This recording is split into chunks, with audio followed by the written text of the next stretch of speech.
So, hello everyone. On this podcast episode, I'm going to continue where I left off on what's outside of our world. You know, many people, try to figure out what's outside of our world. Well, the only thing that's outside of our world is God. Because God is omnipresent. God is the world. And because God is the world, God is both inside the world and outside of the world. That's what omnipresence means. When you're omnipresent, you are everything. Because you are everything, you are also nothing as well. Because nothing is still something. Because for everything to exist, nothing must also exist. We live in a world of duality. For the past to exist, it's equal and opposite. The future must also exist. Because without the future, we won't know what the past is. Without the past, we won't know what the future is. For your left to exist, your right must also exist. Because without the left, we don't know what right is. Without right, we don't know what left is. Meaning both opposites must exist simultaneously. Same with existence and non-existence. For existence to exist, non-existence must also exist. Without those two opposites, we won't know what existence is. Without non-existence, there's no such thing as existence. Without existence, there's no such thing as non-existence. You only know you're tall when you're standing next to something that's short. You only know you're short when you're standing next to something that's tall, or when you see something that's taller than you. Without something that's shorter than you, something that's taller than you doesn't exist. There's no such thing as tall or short. These two must come together as one. God must be both tall and short at the same time. God must be both on the left and on the right at the same time. God must be both in the future and the past at the same time. God must both exist and not exist at the same time. And God must be both everything and nothing at the same time. You have to be both. And God is both. God exists outside of this world and inside this world. Why? Because following what I said in the previous episode, if you're born inside a box, right? Picture yourself inside a box. You're born inside a box, right? A closed box. A closed box that you can't see outside of it. Would you be able to know what's outside of it? You can't. You won't be able to know what's outside of the box. Because from your point of view, the box will be the entire world. The world, your world, will be the box. And you'll never be able to understand the concept of something outside of the box. From your perspective, the box will be all there is. And you'll never be able to see something outside of the box or understand the concept outside of the box. You just can't. You cannot understand the concept outside of this world. Just like you cannot imagine You cannot imagine a color that you've never seen before. I'm not talking about the primary colors. Can you imagine a color that's not part of the primary colors? That's not made up of any of the primary colors? You can't imagine or visualize a color that you've never seen before. You just can't. The world outside of this box is a color you've never seen before. You can't visualize it. Everything you can imagine, every scenario you have in your head of what's outside of the box is a concept that can only exist inside this box, inside of the world. Every single thing you can think of, existence, non-existence, something, nothing. These concepts only exists inside our world. We don't know what exists outside of it. But existence and non-existence are only part of our world.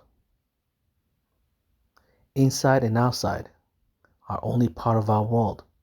Past and future are concepts that can only exist in our world. Same with, space, distance, and non-distance. From our point of view, we can see our world is a world of distance, a world of left and right, up and down, forward and backwards. This is our world. Vertical, horizontal, and then diagonal. This is our world. But in the world of quantum physics, down all the way down there in the quantum world, there's no such thing as distance. The scientists say distance does not exist. Distance is an illusion that only we experience. In the quantum world, there's no such thing as distance. Why? Because distance and non-distance are two sides of the same coin. For one to exist, its equal and opposite must also exist. Meaning for our world to have distance, our world must also exist without any distance in it.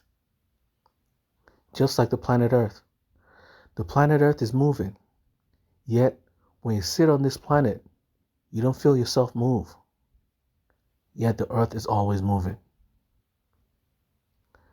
You are tall from one point of view, right?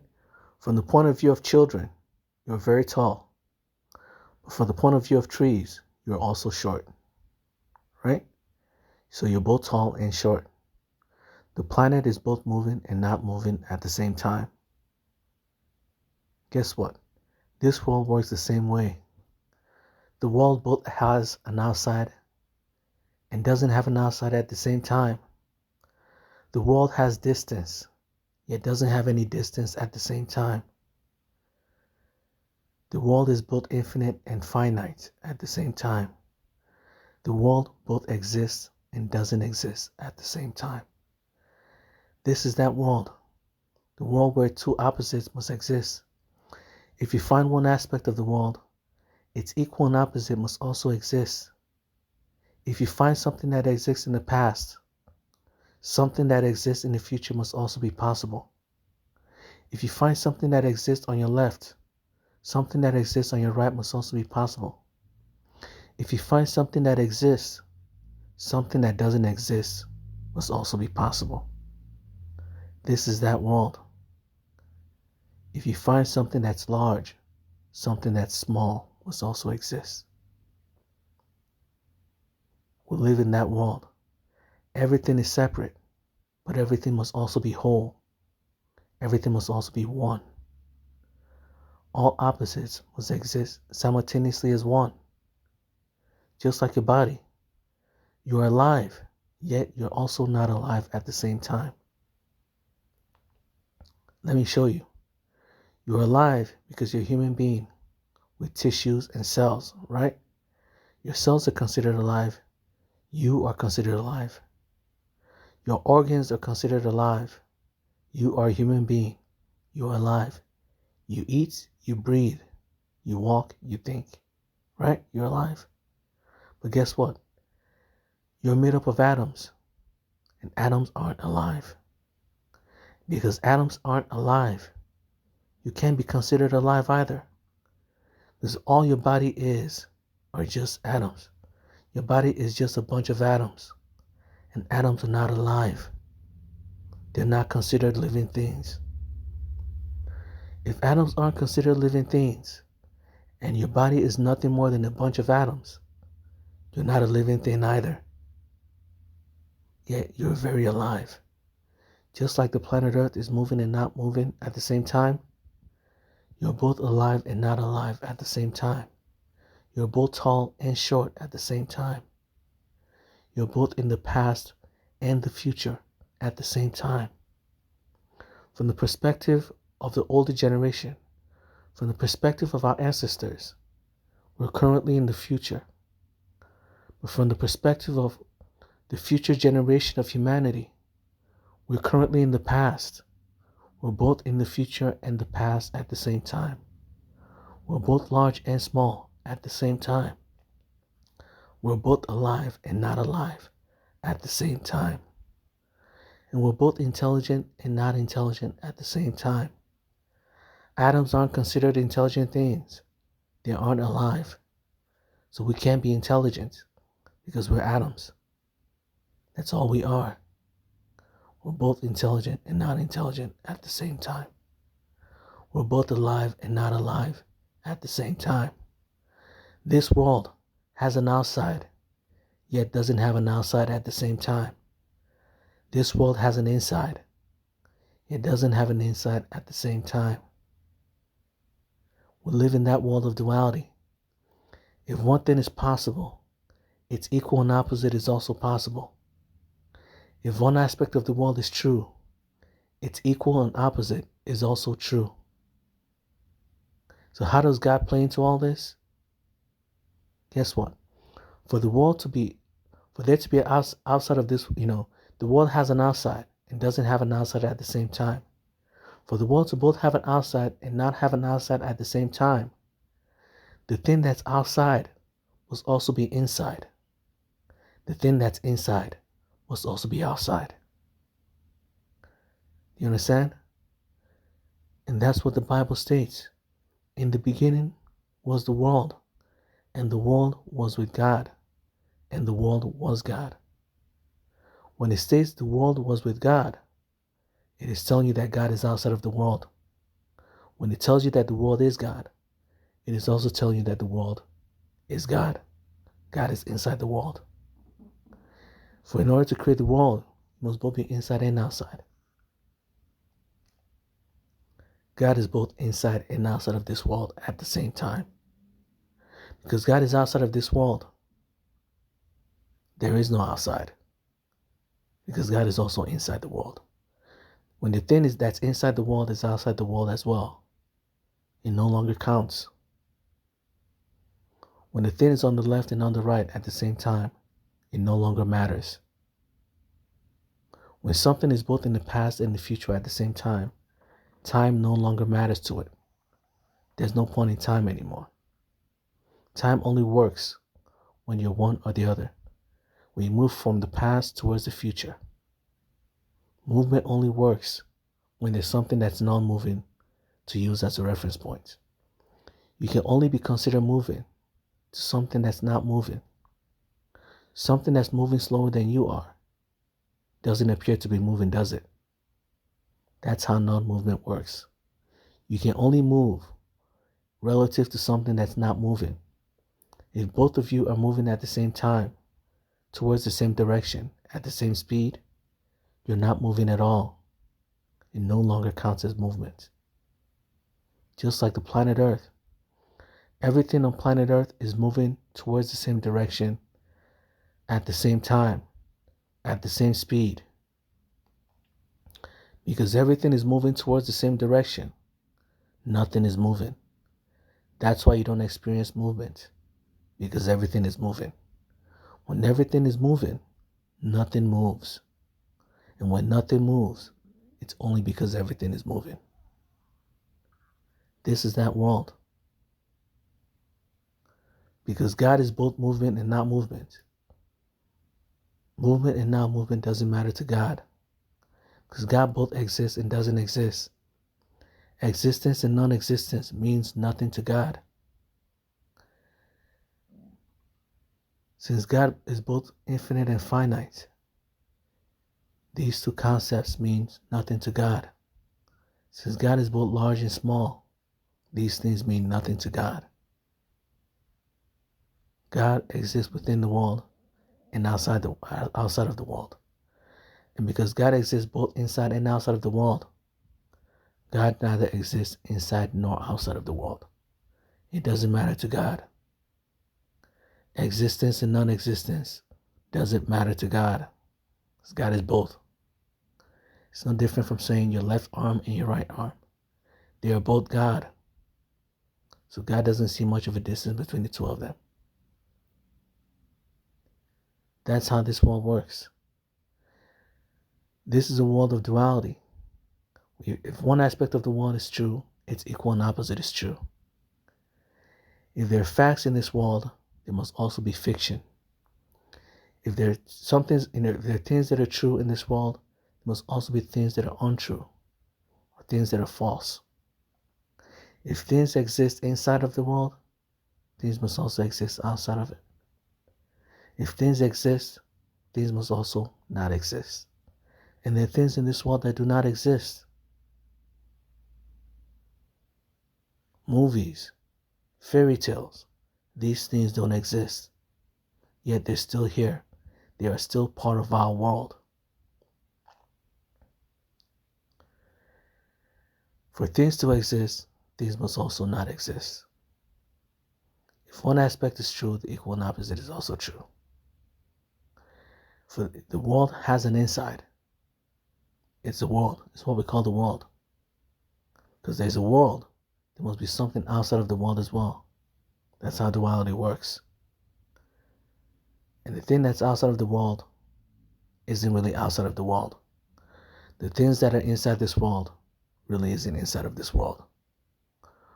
What you call large may not be as large as you think it is. What you think is small may not be as small as you think it is. Although you don't feel the earth move, the earth is always moving. It is. Although the earth appears flat, the earth is not flat. Although you're alive, your atoms are not alive, so you can't be considered alive either. This is that world where all opposites must exist simultaneously as one. You exist and also don't exist at the same time. You're alive, yet you're also not alive at the same time. Because atoms aren't alive. And all you are atoms. So you can't be alive. Yet you have to be alive. You're a human being. You're a cell. You evolve, you change, you think. So you're both alive and not alive at the same time. Just like the earth is both moving and not moving at the same time. Just like the earth is both large and small at the same time.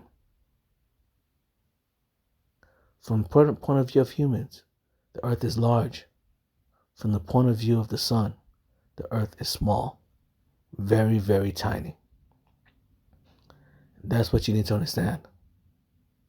The world has an outside, yet doesn't have an outside at the same time. The world has an inside, yet doesn't have an inside at the same time. What we believe is inside of this world isn't really inside of the world. What we believe is outside of this world, God, isn't really outside of this world. Because God is inside of the world and outside of it. And because God is both, God is neither. And that's how the past and future works. The current moment is the present, right? Do you know why the current moment is the present? Because the current moment is both the past and the future at the same time.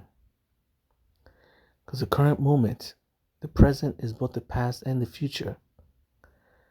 We don't consider the present moment the past or the future. The present moment is neither the past nor the future. Because God is both inside and outside of this world at the same time. God is neither inside nor outside of this world. We are neither alive nor dead. We are neither tall nor short. There's no such thing as distance. There's no such thing as non-distance. This is that world where perspective determines our lives. From one perspective, you're a tall person. From another perspective, you're short. From the perspective of an elephant, you are short. From the perspective of a baby, you are tall. From the perspective of science, you are a living human being. From the same perspective of science, you're nothing more than atoms, and atoms aren't alive, so you can't be considered alive either. You're both alive and not alive at the same time. Everything is God, yet not God at the same time. Why? Because everything is God. That's why nothing is God. That's why you exist. That's why the world exists. Because everything is God. That's why nothing is God. That's pretty cool, right? You exist as yourself. You don't see yourself as God. When you see that tree, you don't see that tree as God. When you see a house, you don't see the house as God. Yet everything you see is God. So God is everything, yet also absolutely nothing. This is that world of duality. A world where a light particle is a particle and also a wave. These are two contradictory things. They're opposites. They're individual particles, and they're also at the same time one long wave, one electromagnetic wave. This is a world where you're both something and nothing at the same time. This is that world.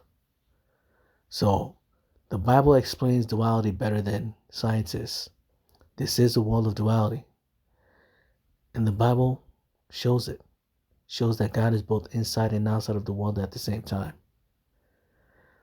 The concepts in the Bible follows the law of duality. They do. In the beginning was the Word, and the Word was with God, and the Word was God. God is both the Word and with the Word at the same time. Because that's how duality works. You're both alive and not alive at the same time. You're both tall and not tall at the same time. The earth is moving and not moving at the same time. You're both in the past and the future at the same time. This is that world where all opposites exist simultaneously as one. So that's it for today's podcast episode. I pray for everyone's safety and understanding. Amen.